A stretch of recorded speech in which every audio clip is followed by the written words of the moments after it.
Hey, what is good, my dudes? Devayorn here, bringing you part 2 of our Arcane spell guide. In this video, we're going to be talking about Mage Spells Level 2, boys. Now, Mage Spells Level 2 is really mostly about buffing, pre-buffing, and there's a couple fun spells we can use against enemies, but for the most part, pretty much everything here that's good is going to be defensive, and all the offensive options are kind of shitty, but there are some really great spells here that I would definitely recommend you make use of. I'm going to go over every single spell in detail, read off exactly what it does, how long it lasts, which specialization can't use it, etc. Tell you about what it's good for, what it sucks at, and some cool tricks you can do for each of the spells, if at all possible. As always, there are some shitty spells that just no matter how hard you try to make them work, they just don't. So in this video, we're going to do things a little bit differently. I'm going to actually start off with the S tier spells and then work our way down the list. S tier spells are the best spells. These are the spells you use all the time that you really want to stack your spellbook with. Next in line are A tier spells, which are really good or pretty good depending on the situation. B tier spells are spells that are okay. You might use these once or twice, or in one situation they'll make a really big deal. And C tier spells are spells that are generally crap. There's really no reason to take them unless you don't have better spells.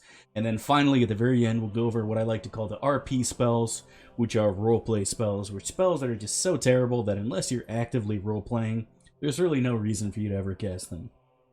Just a couple caveats before we get started. I do play using the Enhanced Edition, which is going to be using BG2 rules, so a lot of the spells are different if you're playing on the old 2006-disc Baldur's Gate 1 game. In addition, I also play with SCS, Sword Coast Stratagems, and the Tweaks Anthology, installed to make the game much more difficult. This makes the enemies much smarter and use a variety of different spells to attack and kill your party. So it's something that I play with all the time, and I really recommend it. If you haven't tried it before, if you think Baldur's Gate is too easy, definitely download SCS and give it a go. Additionally, I play on insane difficulty with no save, no reload. And so what I'm going to be saying is really going to be based around those particular set of rules, but a lot of what I say does apply to core rules and no mods as well. Alright, so let's go ahead and get started. Our first spell on the list here is going to be Blur. Blur is an S tier spell, one of the best spells in the game, and I'll tell you why here in just a second. So Blur is an illusion phantasm spell. This means necromancers can't use it. It lasts for 4 plus 2, 4 rounds plus 2 rounds per level, so it actually has a pretty decent duration. A lot of spells are literally 1 round per level, and this is double that plus 4, so it lasts for a decent amount of time. The cast time is 2, so this is something you can get off in the thick of combat. Although I would generally recommend pre-buffing and using this as a buff before the fight actually starts. This will target the caster, only the caster, and it will make all attacks made against the caster be made with a -3 penalty. This is essentially giving you an extra 3 armor class. In addition, it also gives you a +1 bonus to all your saving throws. So why is this spell good? In and itself, this spell sucks. It doesn't really add jack shit, right? But when you combine this with the other big two, what I like to call the big 3, Spirit Armor, Blur, and Improved Invisibility. These spells add a massive amount of saving throws and armor class to your mage. So much so that you actually have more armor and more saves than a dwarven fighter wearing full plate and enchanted gear. If you add up Blur, Dexterity, Spirit Armor, and Improved Invis, your mage is literally sitting at -10 armor class. That is something that your fighter is not going to get until he gets the best gear in the game. This is on par with Drow wearing full plate +5 gear. It's absolutely insane. Makes your mage very hard to hit, in addition to giving you a massive bonus to your saving throws. So using Blur by itself, not so great, but using it in combination with those other spells, it is absolutely astounding just how powerful they are combined. This is a spell that I take at least twice on all of my mages if I can afford it. Sometimes I'll take it even more just to make sure I can refresh it. Heaven forbid the mage gets dispelled or debuffed with something else. Really can't say enough good things about it. There really aren't any cool tricks you can use with it, but it really is something you just want to have up all the time on your mages when it comes to the thick of combat.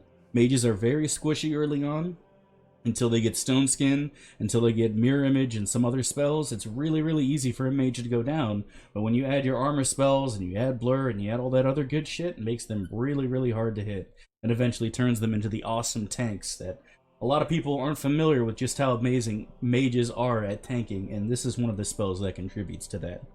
Can't say enough good things about it. Always take 1 or 2 of these on your mages, especially if they're going to be on the front line doing other stuff. Up next here is Mirror Image. Mirror Image is another S tier spell, also an illusion spell. That's something you'll see a lot, especially early on in Baldur's Gate. It's one of the reasons Zar tends to die all the damn time, because he's a filthy necromancer and he can't cast all these good spells to keep him alive. So, Mirror Image will last for 3 rounds plus 1 per level, casting time of 1, so it is something you can get off very quickly in the thick of combat, and once again, only targets the caster. Now what this does is it will make duplicates of the mage around the mage. It will make up to 2 to 8, depending on the level of the mage. I'm not sure exactly how it's based on level. It might go by every 2 levels you get another duplicate, and so this will cap out at what, maybe 14, 15 in PG2. And basically what happens is every time you're hit with an attack, whether it's a magic missile, or an arrow, or a sword, or a hammer, or a fist, it has a chance of hitting the real mage, and it has a chance of hitting the mirror image. So basically, this is like avoiding an attack completely. This works for a lot of stuff. In the original game, it actually would let you dodge AoE. If someone shoots a lightning bolt at you, or a fireball, it will have a chance to hit the mirror image and not you. Using the BG2 engine that the EE does, I found it will work for lightning bolt, but not work for fireball. Certain AoE spells like Skull Trap and whatnot will still always hit you, even if you have mirror image up. But targeted effects like lightning bolt, magic missile, acid arrow, etc., those have a chance of hitting the mirror images and not you. However, acid arrow is something we'll come back to in just a minute here. The problem with this spell is that even if the mirror image is hit, if the enemy has an on-hit effect, like for example a ghoul has a chance to paralyze you, a spider has a chance to poison you, even if they hit the mirror image, you still have to save. Which is super frustrating. So basically this is almost useless against a spider in the sense that the poison is really what you're scared of, right? A phase spider poison on insane difficulty, this does 10 damage per second. You'll die in seconds if you get poisoned by a phase spider, and mirror image doesn't do anything for that. Same thing for ghouls. You'll notice whenever I do the Basilisk in BG1, when I'm fighting Mutamin, he's got the mirror image up. I send in Korax the ghoul, he bites him, he gets stunned, and he's done, right then and there.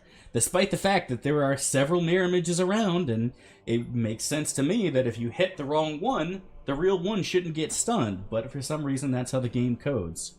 This also works the same way as Acid Arrow. Acid Arrow will take out a mirror image, but it will still go through the mirror image and actually poison the caster with the arrow itself, which again doesn't make sense, but that's the way it works. A lot of elemental damage will go through mirror image. Elemental damage on weapons will not, but I have seen it work on ranged weapons. For example, if I'm shooting acid arrows, the acid arrow on hit is an on-hit effect, which does based on a save. I thought in BG1 they don't get one, I don't believe, for acid arrow. And it will still hit the caster, which makes it really easy to interrupt people.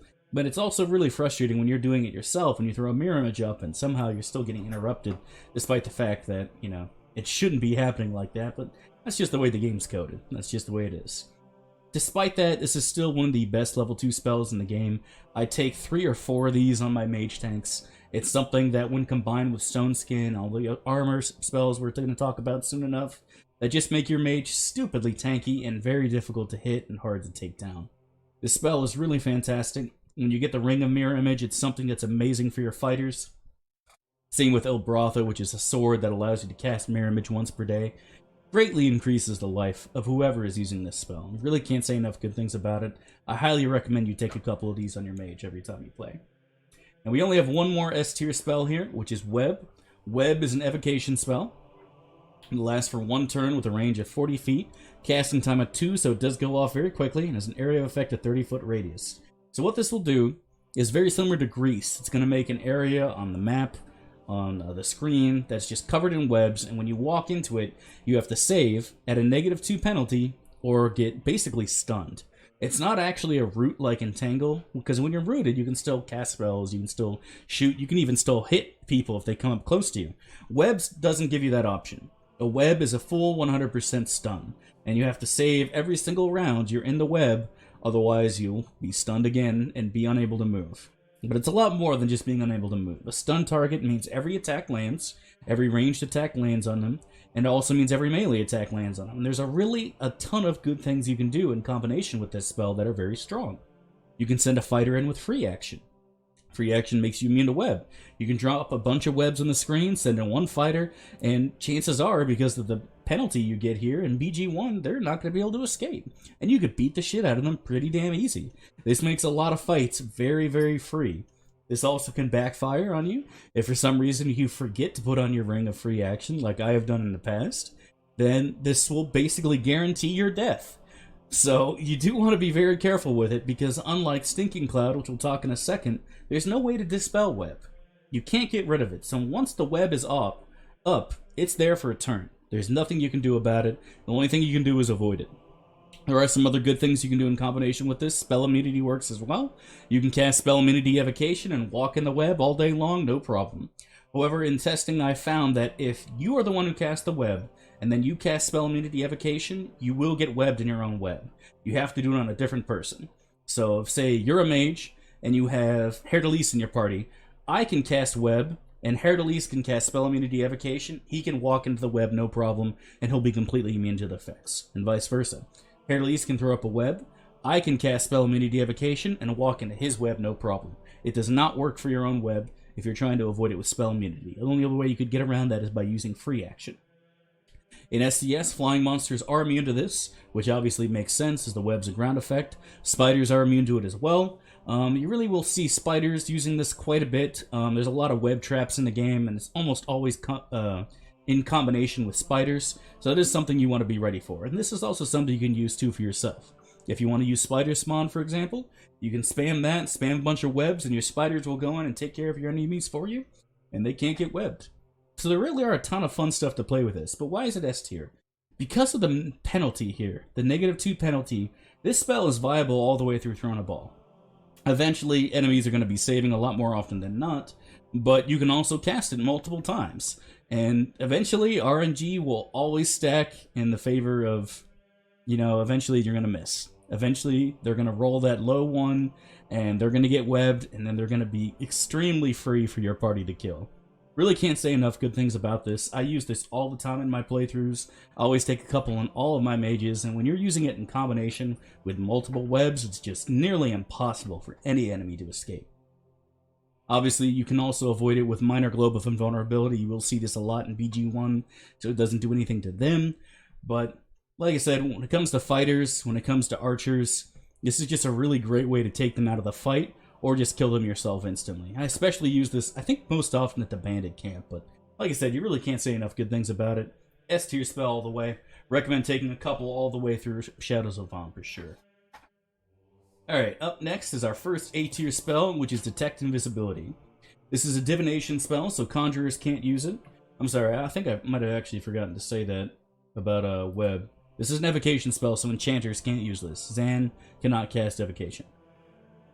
So back to Detect Invisibility, divination spell. Conjurers can't use this. This is one of the main weaknesses of Edwin, really, is he has no way to deal with stealth. So, divination spell. It has a casting time of 2. Unlike the cleric version, this one is much, much, much faster. The cleric one has a casting time of like 7 or 8. It's absolutely massive. The mage one goes off very quickly with a cast time of 2. Large area of effect radius, 70 foot, and it happens instantly. So what this does is when you cast Detect Invisibility, this will break Invisibility, this will break Improved Invisibility, this will break Shadow Door. Sorry, my headphones tangled here. And it will dispel that instantly. They'll get unstealthed, assuming they don't have something like non-detection on, Cloak of Non-Detection or Spell of Non-Detection, or Spell Immunity Divination.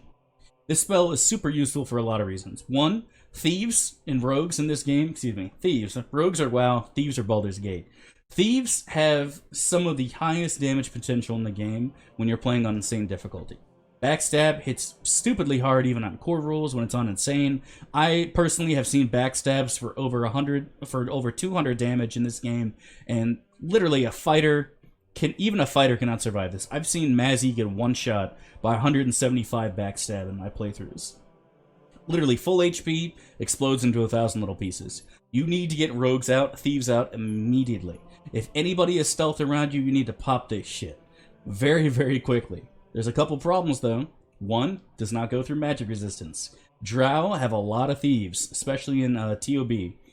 And Detect Invisibility will a lot of times not break their stealth. As I said before, this also won't work with non-detection. Slythe wears a cloak of non-detection. Detect invisibility does nothing. If he's stealthed, he's going to stay stealth, and there's really no way to get around that until he unstealths. But there are a ton of situations where this works just great. All the Shadow Thieves, this works to take them out quickly. A lot of the ambushes will have thieves. This is great for getting them out. There's so many situations in both BG1 and SOA where you really need to get a thief out quickly. And until you get True Sight later on to deal with people chain popping invisibility potions, Detect Invisibility is great. Definitely not an S tier spell. It's might even not be a great A tier spell, but I would say it's pretty good. I usually take at least one or two of these. On Jan, I have at least one or two. Baloth, I'll always have. Obviously, he's a sorcerer. He can cast this as many times as needed.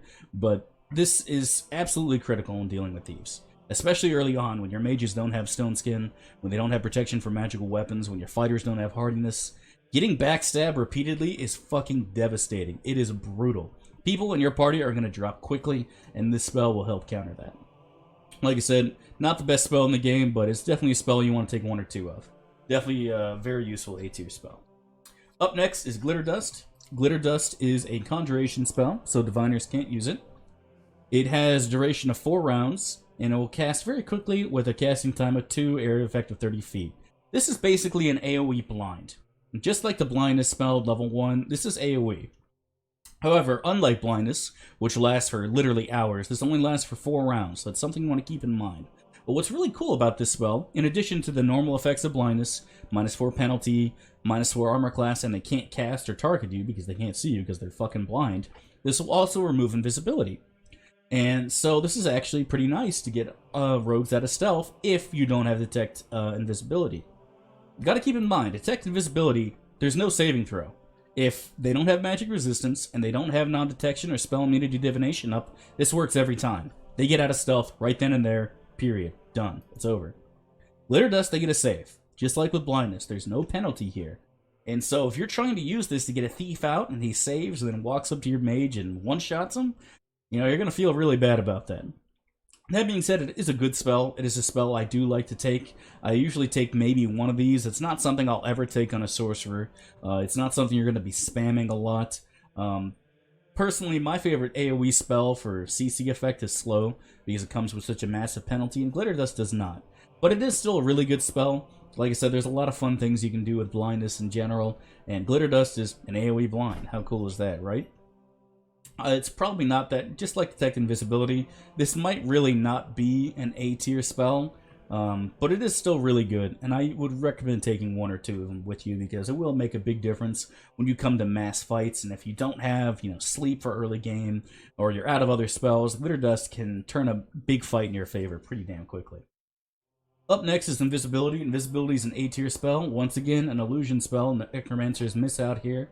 Like I said, for level 2, you really notice a theme. There's a lot of defensive spells to keep your guys safe, and Necromancers miss out on every single fucking one of them. It's one of the reasons I don't like taking Zar in my playthroughs, because it's too easy for him to get popped. So this is a touch spell. This is one of the first spells you can actually use on other party members as a buff. We'll turn them invisible, casting time of 2, so it happens fairly quickly, about 1 second of real time. And it will turn them invisible for up to 24 hours, which is a very long time. This is long enough for you to move to another area and still be invisible. This is something you can use to prevent yourself from getting ambushed. This is something you can cast on thieves, so they don't have to try to stealth in combat. When you're invisible, you get the backstab bonus, and you'll do the backstab damage multiplier as well. The backstab bonus actually applies to everybody, not just rogues, thieves. So if I put invisibility on a fighter, he's going to get a bonus when he's hitting somebody. He won't get a damage multiplier, but he will get a THAC0 bonus. And that's something, that's nice. If your whole party is invisible, and you pop out of invisibility and attack somebody, you're going to get a pretty nice bonus to your THAC0, and in BG1 that makes a big fucking difference. BG2 and TOB, not so much. By then, armor is kind of irrelevant, really. But in BG1 and BG2, having that THAC0 bonus is pretty damn good. Especially if you're playing on core rules, no mods, you're trying to take down a mage quickly. Invising your whole party and sending all your fighters to the front and just stab them real quick. It's a great way to kill Tolgerias and other nasty mages instantly without a fight whatsoever. I don't recommend that because personally I don't think that's that fun, but you can. If you need to, this is something you can do. You can also use this to find traps. If a thief has invisibility on, it can walk around an entire dungeon finding traps and disarming traps without actually being seen and getting into combat. When you're using stealth, you can't actually find traps and disarm them, because your stealth will end whenever you do any other ability. With invisibility stays. This is something I like to do a lot on the Mage Island, for example. This is also really great for Firewine ruins, if you're doing those, or Candlekeep ruins, when you're trying to avoid the phase spiders. And you can throw this on your thief, have him run around, disarm all the traps, avoid all the fights, because they can't see him, and then you can send your whole party in to clean up the rest of the area, monster-wise. So there's really a lot of great stuff you can do with this. This will break whenever you open up a door. Actually, I don't think it breaks on doors, but it does break when you try to loot something. For example, if you go and open a chest, for example, you can picklock the chest, you can disarm the trap in the chest, but as soon as you actively open it, invisibility's gone. This will also break whenever you try to cast an offensive spell. Will not break on defensive spells, so if I want to cast Glitterdust, this will break, but if I want to cast Blur, it won't. So there's really a lot of cool things you can do with invisibility. And like I said, you get AoE invisibility at level 3, so this spell is definitely not an S tier spell by any means, but it's still really damn useful. And again, you can cast it on everybody in the party if you have one mage with enough spell slots to memorize it. And like I said, there's a lot of times where you're in a bad situation and the fight's gone to complete shit and all you want to do is just live. Having this spell on a mage to invis the main character, or to invis the mage for that matter, can be really clutch and make all the difference in the world. It really can. So, definitely not an S tier spell, but still a very good A for sure. There's a lot of good things you can use with it, and it's definitely saved my ass more than once in the past. Up next is Resist Fear. Resist Fear is an A tier spell, but only if you don't have a cleric. This is an abjuration spell, so that means transmuters can't use it. It will last for 1 hour, casting time of 1, so it happens very quickly. 30-foot radius. I believe those are all basically identical to Remove Fear. I think Remove Fear might last 2 hours. I might be wrong. But all this does is make your party immune to fear and morale failure. Why is this good?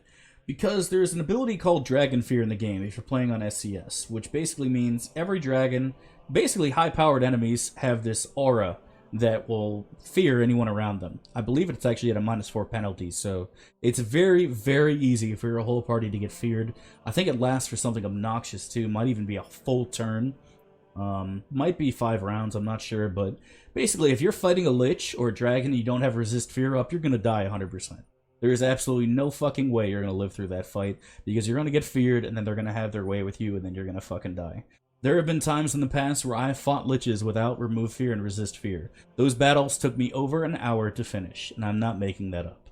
I might actually throw those up on my YouTube at some point just for fun so people can watch me struggle and hate my life.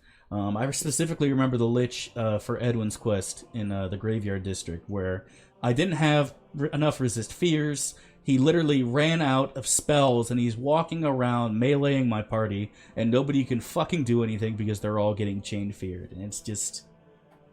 it is a huge pain to deal with. Resist Fear and Remove Fear are both absolutely fucking mandatory. Almost so high enough to make me give this an S tier rating, because if you don't have it, it's absolutely devastating to your game. But I'm going to still leave it at an A tier, because a lot of fights you're not going to get feared, period. But for the fights you need it, you need to fucking have this spell, or you need to have Remove Fear on a cleric, 100%. If you don't have a cleric in your party, if you're soloing the game, I would almost insist on you taking Resist Fear as a sorcerer. There are very few other good ways to deal with fear. Yeah, like I said, there's really no cool things you can do with this spell. It's just a fucking flat buff that you really, really need. If you're playing with SCS, you're gonna need Resist Fear, 100%. Up next is Strength. Strength is a alteration spell, so Abjurers can't use this. It has a range of touch. This is something you can cast on party members, and interestingly on enemies as well. We'll talk about that a bit more in a second. The duration is very long. It's 1 turn per level. However, it does have a casting time of 9. This is really not something you're going to do in the thick of fights, except for a couple situations I'll be talking about in a minute, and it will only target one creature. What this does is it will set that character's strength to 18 and then add up to a 50% bonus. This can fluctuate a little bit. I've had times where this goes to 1850. I've had times where this goes to 1800. it says that if the character has a bonus strength, it will do this. I've had this happen to me on Thieves before, so I kind of just throw all this crap out. Basically, your strength is going to be 18 to 1800, no matter who you target this with. If you have higher than 18 strength, it will lower it. If you have like 8 strength, this will boost you all the way up to 18. Very cool. This is nice for giving your fighters who have shit strength a bonus. Jaheira has absolute dog shit strength. Kagan has dog shit strength. Literally every fighter in the game has dog shit strength, with very few exceptions. BG2, obviously Corrigan has good strength, but in BG1, you're going to find a lot of melee who have absolutely terrible strength scores, and this makes all the difference in the world. Obviously, it's not as good as using a belt of giant strength or stone giant or fire giant strength, but for early BG1, this is actually pretty nice, and it does have a use later on in BG2 as well, because this works for enemies. Now, you might think to yourself, why would I want to give my enemies strength? But you're not giving your enemies strength, you're actually reducing it. Dragons, for example, typically have 22 to 25 strength. Nearly every Tanari has 25 strength. And there's, I guess fire giants obviously have high strength. Any giant really has high strength, but you really don't want to use this on a giant. Giants die pretty damn easy. Maybe an elite fire giant, you'd want to go for it, but that's just risking your mages. But if you get this off on a dragon like Adelon or Furkrag, or if you get this off on a really powerful Tanari, then it actually makes quite a big difference in their Thaco and damage. It's really, really significant. When you get to the higher strength levels, the damage bonus you're getting from strength is absolutely obscene. I think at 25 strength, you have a 14 damage bonus on attacks and a plus 7 Thaco. Reducing that to 1850, 1800 is just absolutely devastating. Saves you a ton of damage that your fighter is going to be tanking, as well as Thaco as well if you're trying to avoid your mages and other people getting hit. It's actually pretty damn nice. That being said, I don't think this goes through MR, so you would have to hit them with lower resist first, and if you're hitting them with lower resist, and you're going to follow up with Horde Wilting and a bunch of other spells, so this really becomes superfluous for anything but bosses, and even then, I really don't use this. I think I've used this once when I was a kid on Furkrag, and I was like, whatever. I really didn't fucking notice a difference. It will make a difference on paper, but I don't know. I mean, personally, I don't do that, but there are some fun things you can do with this spell to actually fuck your enemies over, and that's definitely one of them.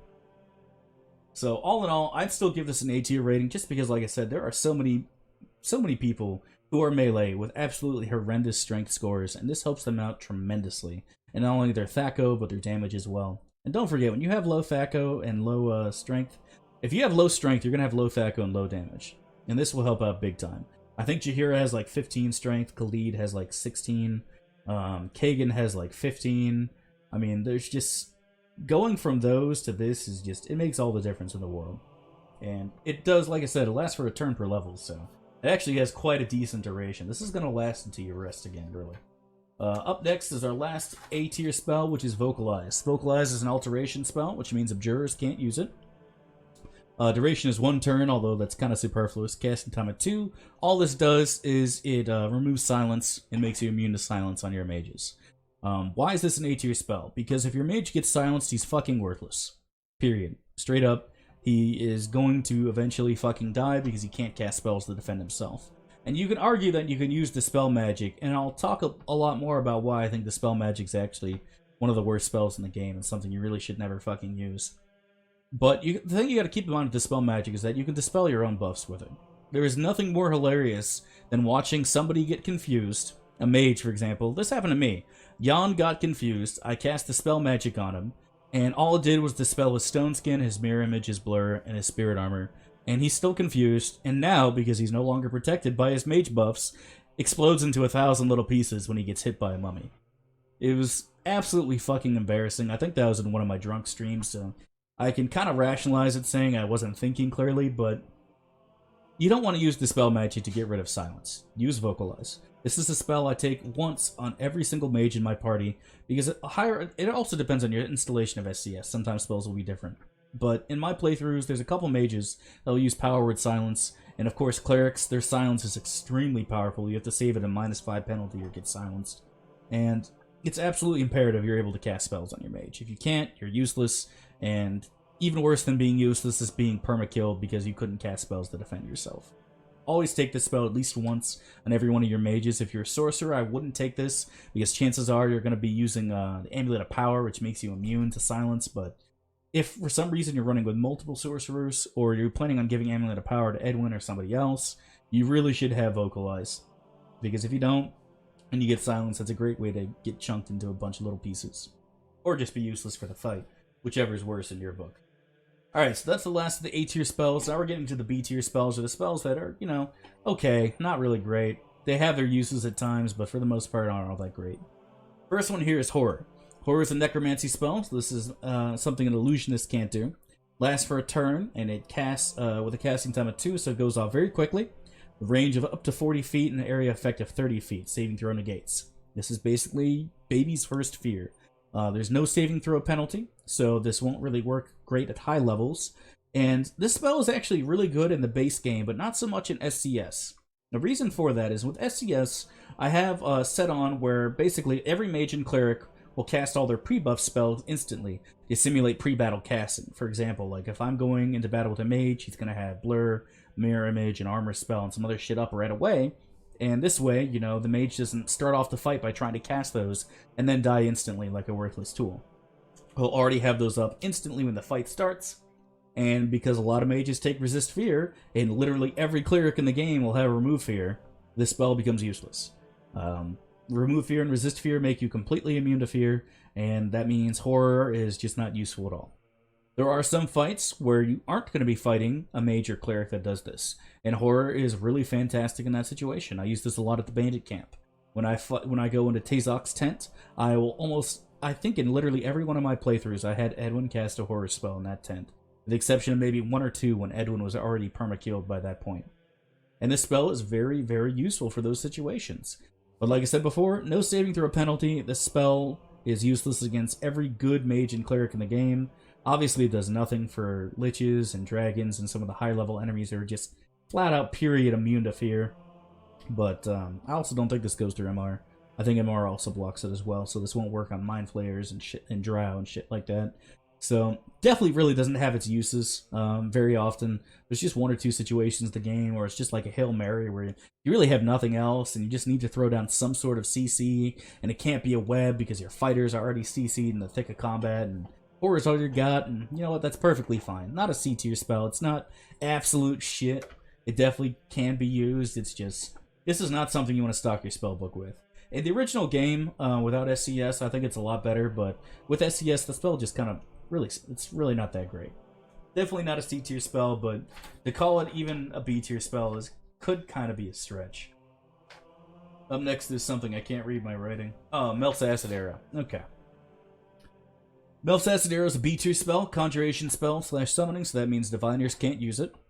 It has a casting time of 2, which goes off fairly quickly, targets 1 creature and 1 creature only, has a long range, 60 feet, and it basically puts up a poison debuff kind of thing that does acid damage. Lasts for 1 round for every 3 levels, 2d4 acid damage every time. This spell is a B tier spell. Why is it a B tier spell? Well, for one, it doesn't actually do more damage the higher levels you get. When you compare it to, say, Magic Missile, or Flame Arrow, Fireball, Skull Trap, all these spells do a hell of a lot more damage instantly, right off the bat. This spell just makes the dot last longer. And, you know, if you're killing a WoW boss, that's fairly useful for your rotation, but this is Baldur's Gate. This isn't WoW. I don't need my dots to last longer. I want my dots to hit harder, or I want my dots to do something else. And this can be useful for interrupting spellcasters, and that's really all I end up fucking using it for. The damage is pitiful. 2d4 acid damage. This literally has a chance to do 2 damage a tick. I've had it in the past literally do less than 10 damage on a level 20 mage. I'm a level 20 mage, I cast this spell, and it does like 10 fucking damage or something like that. It was just absolutely pitiful. Depending on the timing of the spell, it can be useful for interrupting spellcasters, and that's literally all I use it for. For getting rid of mirror images and trying to interrupt spellcasters, that's it. And there are better spells to do that. That being said, this is a spell that I end up taking more often than I should, and that's really just me being stupid. Or in the sense that I just want some fucking damage, because nothing else works. And level 2, there's really no damage spells. There's this, and Agannazar Scorcher, and I think that's literally it. And I'll talk about Agannazar Scorcher in a second, and why we never take that. So, That's literally the only reason it's a B tier, not a C tier spell, is because it's literally the only damage spell you can take in level 2. That's not, you know... Well, like I said, we'll talk about the Scorcher in a second. There's really nothing really fun or cool you can do with this. I guess you could say that if you give yourself protection from acid and have an item that gives you extra acid resistance, you can hit yourself with Melf's acid arrow, and that means every round you'll heal a little bit of damage, because if you have over 100% elemental resistance, it heals you, and that's the biggest fucking stretch I could, you know... That's, even just saying that, I sound retarded, so, you know... Like I said, it's the only damage spell, that's why it's a B tier. Don't stack your spellbook with this, it's fucking garbage. Even if you have multiple mages using this, I still see mages get spells off all the fucking time. It doesn't do its job well. It doesn't do its job fucking well at all. Alright, what's next? Deafness. Okay. Deafness is an interesting one for me. I was really in between putting it between C and B tier spell, and I think I'm still gonna go ahead and stick with C tier. Deafness is an illusion spell. Necromancers can't use it. Range is absolutely massive. It says 180 feet, so you can really target somebody with this a mile away. Area effect is 1 creature, and a casting time of 2. Duration is special. And what this does is it basically puts a miscast magic on the target, where they have a 50% chance to fail spells. This can be removed with Dispel Magic and Cure Disease. Vocalize does not work on Deafness. I really have never seen any mage in the game cast this. I've tried to make use of it, and it just... There's really no fucking reason to use this over blind. There's no saving throw penalty, and deafened casters still have a chance to actually cast their spells. If someone's blind, they can't see you, they can't cast, period. Right? Period. If they can't fucking see you, they can't throw a fireball at you. A deafened spellcaster can't see you, and he still has a chance to get the fireball off. It's only 50%. So the spell is really... It's a shittier, less utility blind. Because blind doesn't work just on spellcasters. It works on fighters, it works on archers. Deafness only works on mages, and it doesn't always work, and there's no saving throw penalty either. So it's just like, why would you fucking ever use this spell over blindness? Or over the cleric version, which is AoE silence, literally AoE silence with a -5 penalty. That's also a level 2 spell. Granted, it's a level 2 cleric spell, but when you just compare the two, it's like, what the fuck were they thinking with this spell? Why is it so terribly shitty? I guess you could say I think it's permanent, right? Where, like, if you get hit by this, resting doesn't get rid of it. I'll have to try that in a game to see if that works, but who gives a shit if the debuff is permanent, right? Fights aren't gonna last, you know, for weeks. Having a permanent deafness on somebody might be useful in a roleplay setting, but I don't know, man. Definitely a C tier spell. I mean, this wouldn't quite be RP, although it's damn fucking close to it. C tier spells in general are just, you know, spells that aren't by themselves absolutely terrible, although this one really is. It's just, there's something way better. And in this case, blindness is way better than deafness. You should really never be using this spell. Up next is Agannazar Scorcher. This spell is actually a lot better than C tier, but the problem is what we'll come to in just a second. So, Agannazar Scorcher is an evocation spell, which means enchanters can't use it. Casting time of 3, so starting to get a little bit higher in casting times compared to the 1 and 2, which most spells are. Duration of 1 round, although that's not quite true, and it has a range of 15 feet with an area effect of 2 by 15 feet, and there's no saving throw for this. So what this does is your mage is standing here, he shoots out a ray of fire that hits the target, and does 3d6 damage. But the whole time, he's holding out this ray of fire, right? And you can move during this. And so, what you can actually do with this spell is actually kind of cool, is that you can move and then hit additional enemies, because the wave is still going. So, if this is the focal point right here, and my other hand is the mage, and this is the fire, you can move around the focal point and hit additional enemies with this, all doing 3d6 fire damage. And this will also tick twice. So we'll do 3d6 instantly, and whoever crosses the beam of fire, and at the very end, it will also tick again. So you can actually hit people twice with this, so up to 6d6. So you can do a couple cool things with this. If you have somebody who's immune to fire, like a fighter with a bunch of fire resistance, or a fighter with the spell protection from fire on, and you have your mage right here, cast the ray on him, and then you both walk forward through a group of enemies.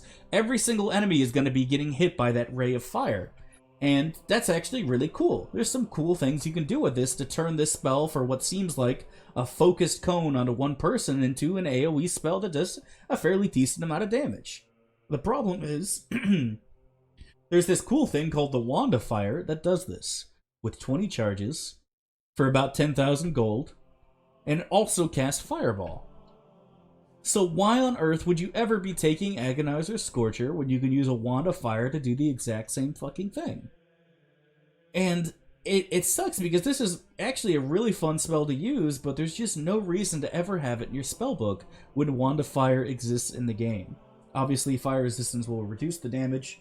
I guess you can argue that just like Burning Hands, this could be useful for, killing trolls, or healing somebody who has over 100% fire resistance, but I mean, that's really it. It's just there's no reason to ever take this spell when the Wand of Fire exists. And I feel the same way about Fireball. Although Fireball to a lesser extent, because the more AoE, the better. But it's just, it's a shame, because this spell is actually a really cool spell, and the only time I ever use Wand of Fire with Agannazar Scorcher is to maybe kill Greater Wolfwares, Karug, and the Lugaro and BG1, because they have such fucking nasty high resistance that this, using multiple times, is actually quite a decent amount of burst, but aside from that, there's really no use of the spell in general, let alone actually putting it in your spellbook. So I really wouldn't recommend taking it, although there are some really cool things you can do with it. But like I said, might as well just use the fucking Wand of Fire. There's no reason to ever put this in your spellbook, really. I don't think I've ever actually had it in my spellbook once. Let's see, up next is Knock. Knock is a C-tier spell as well. It's an alteration spell, so abjurers cannot use it. All this does is it opens a locked door, or a locked box, or a locked chest. Big fucking deal. This doesn't work on magical locks requiring keys. If it did, this spell would be great. It doesn't. Pick locks in this game, with very few exceptions, doesn't need to be maxed. I don't think I've ever had pick locks maxed on any of my thieves, and we've had no trouble opening every fucking box in the game, with the exception of maybe a chest in Deveron's dungeon, and that's it. In BG2, this becomes completely superfluous because you actually have enough points to max picklock if you want to, and by all means you should. There's just no reason to ever have this spell, ever, unless you're going solo. If you're soloing and you want to open boxes, go for it, take Knock. But if you're soloing, you can't deal with traps. So that box that has a slime trap that's going to hit you for 150 damage is going to fucking one-shot you until you have spell immunities up. I don't know, I really don't see a reason to ever take this, unless maybe you're like in the Candlekeep Crypt, and your thief just exploded to a fucking fireball trap that you weren't paying attention to, and there's no trap left, and you use this to open up a box that has a nice item in it that you want, then having Knock is, wow, it's a fucking lifesaver. I don't think I've ever used this once on stream. I've always had a thief available, even in my no-save, no-reload playthroughs. There's just no reason to ever take Knock. It's crap. Wasting a level 2 slot for maybe for a blur or invisibility or web for Knock is just a complete fucking waste of time. And if you want to take this on your sorcerer and you're not solo, I mean, go for it, man. Every single thing I say here is just my opinion, my advice. If you want to take this spell, fucking go for it, but it sucks. You really shouldn't. You really fucking shouldn't, but like I said, live the dream, dude. Don't let anyone tell you what to do, guys. The world is your fucking oyster, you know what I'm saying? I love you and God loves you, dude. You do you. Alright. Almost done with the C-tier spells. Up next is Power at Sleep, Conjuration spell, so diviners cannot use it. All this does is it targets one person and puts them to sleep. They have to have less than 20 hit points, and they'll get no saving throw. If you have more than 20 hit points, this does absolutely nothing. Sleep lasts for 5 rounds. Casting time of 1, so it's basically super fast, goes off instantly, long range. This spell is complete garbage. Why the fuck would you ever use this spell? How many creatures in the game have less than 20 hit points? Very, very few. And if they have less than 20 hit points, they're going to get hit with a command. Command will put to sleep any target in the game that's under level 5 with no saving throw. That is way better than this spell. Command is a level 1 cleric spell. Also same casting time. Granted, it only puts them to sleep for 1 round, but you can kill pretty much anything in the game with 1 round, unless you're solo. If you have a full party and you send everybody to attack somebody that's asleep for 1 round, they're gonna fucking die instantly. Why on earth would you ever take this spell? It's actually beyond me.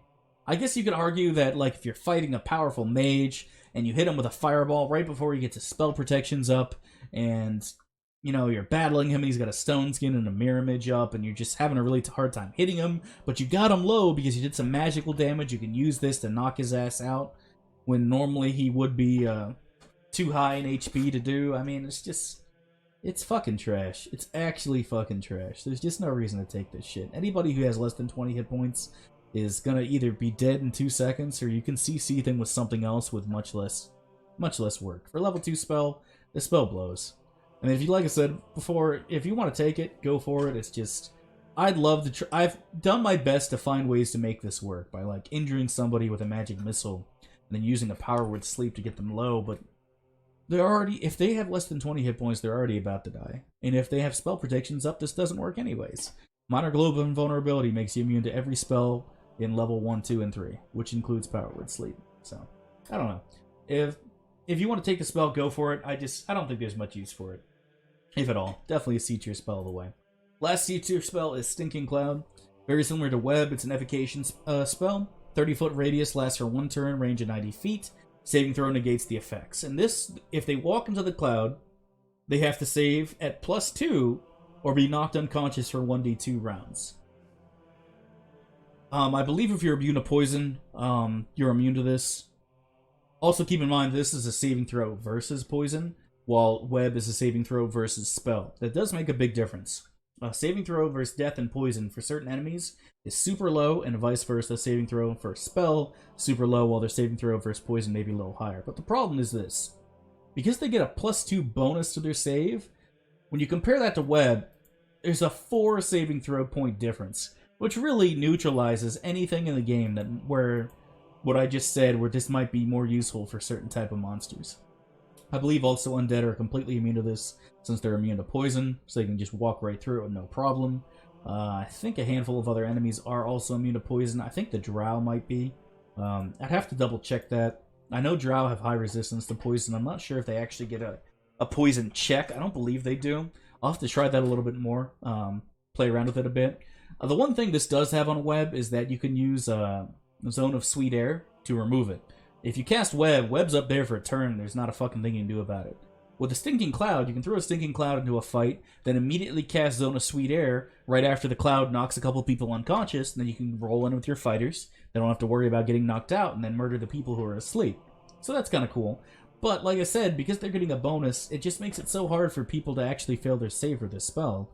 And, to be fair, I failed my save for this spell plenty of times, and gotten my party members in nasty situations, because, you know, sometimes RNG just rolls against you, and that's the way it is, but there's really no reason to ever take Stinking Cloud over Web.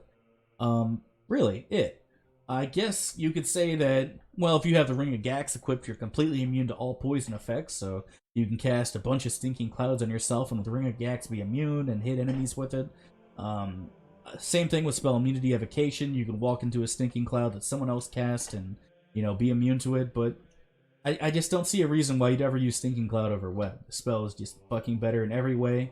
The only thing you can say about Stinking Cloud is you have a bit more control over it, with Zone of Sweet Air, assuming you have a cleric in the party, but that's really it. The spell just kind of sucks in general. Like, if you have I've seen a lot of enemies, like Deveron, especially in my games, will use a Minor Sequencer to cast both Web and Stinking Cloud. It'd be a lot more fucking dangerous to my party if you just cast 2 Webs, instead of a Web and Stinking Cloud. So, I don't know. I'm not a big fan of it. There are a couple ways you can try to make it work, but in so much as that it's more work trying to make it work than, and what you get while trying to make it work still isn't as good as what Web can do. Web is an S tier spell, Stinking Cloud is C all the way. Alright, that's the end of the C tier spells, boys. Now we're moving on to our RP tier spells. First up, Detect Evil. Fucking amazing spell. Divination spell, so conjurers can't use it. Big fucking whoop. 60-foot radius, casting time at 2, so it goes off very quickly and happens instantly. This spell discovers emanations of evil from any creature. They will glow red briefly. I've used this spell once in my entire life, and that was when I was doing the Paladin quest back when I played a Paladin in, like, 2002. That is the only time I have ever used this spell. This spell is 100% an RP tier spell. If you want to roleplay, great, use this spell. If it's your very first playthrough of Baldur's Gate, You can argue that the spell could be more useful in the sense that you're talking to somebody, you don't know whether to trust them, you cast Detect Evil, find out they're fucking evil, and you can plan accordingly. Or find out the opposite, that nothing happens and you know they're not evil, so you think to yourself, okay, I can trust this guy. And of course, even then, we all know that doesn't actually work for everybody.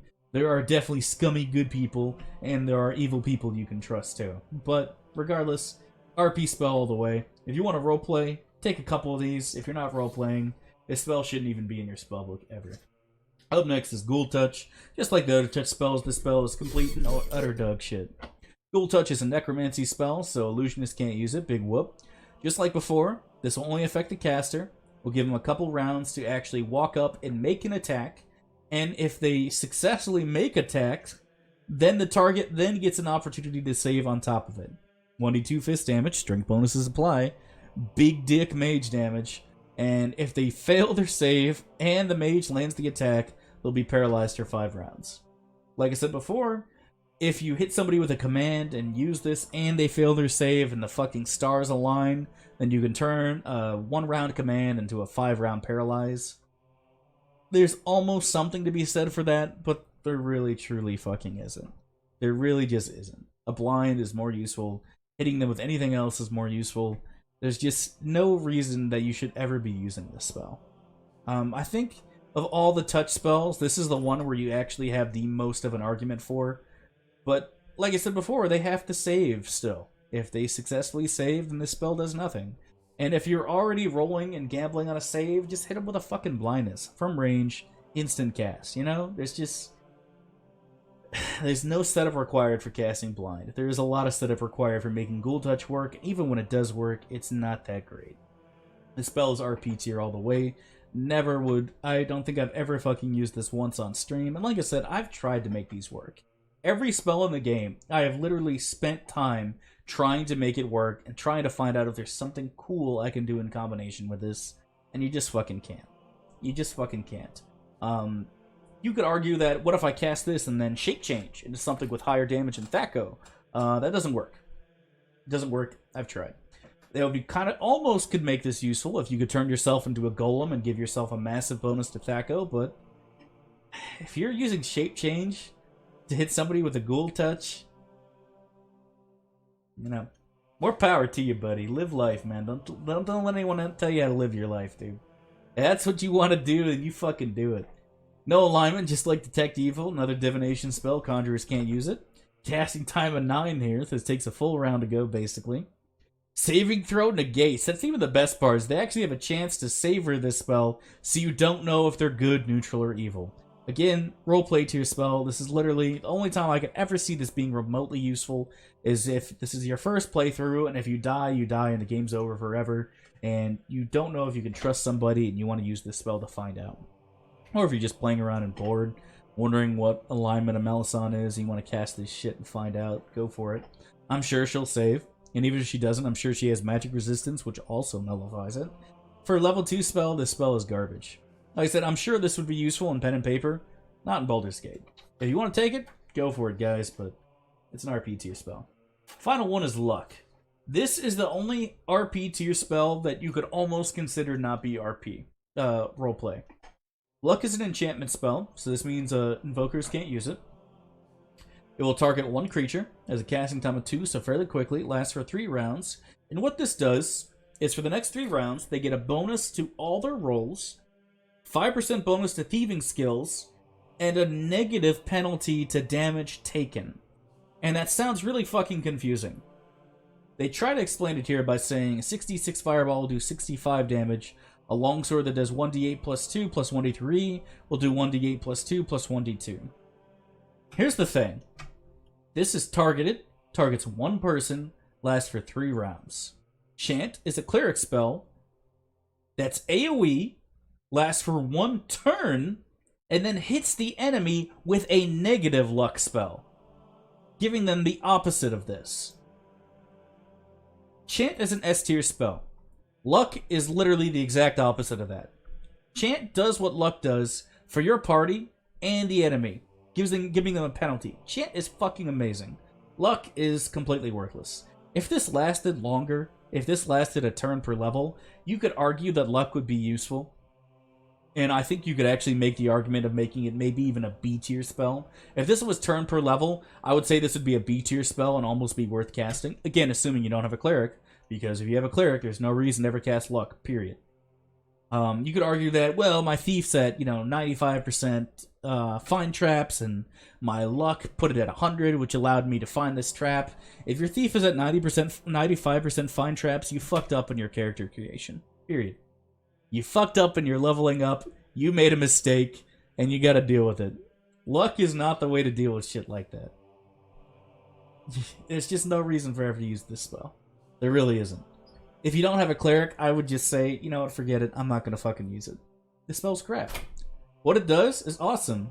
The duration is so low that it will be gone before you know it. If you want luck, get a cleric, cast chant. That's where the real luck is. Like I said, the effect itself is great. If the duration was a turn per level, I would actually give this spell a pretty decent rating.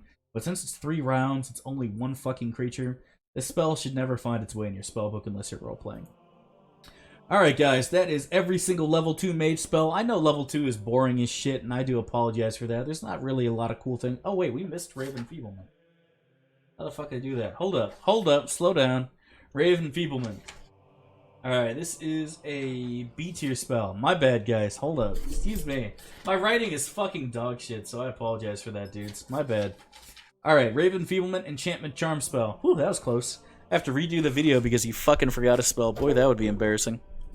So, Enchantment spell, so that means invokers can't use this. This targets one creature only, casting time of 2, and its effects last for 1 round per level. So what this does is it hits somebody with a Ray of Enfeeblement that reduces their strength score to 5 for the duration of the spell unless they save, and which completely negates the spell, lasting for 1 round per level.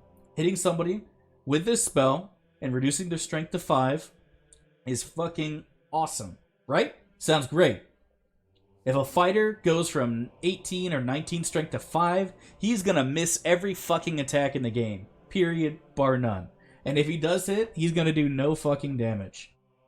The problem is Blind does the exact same thing. This spell neutralizes a fighter. Blind can be used to not only neutralize a fighter, but neutralize an archer and neutralize a mage. Why would you ever use Enfeeblement over Blind? Blind lasts longer, casts faster, also targets one creature, and also is negated by a saving throw.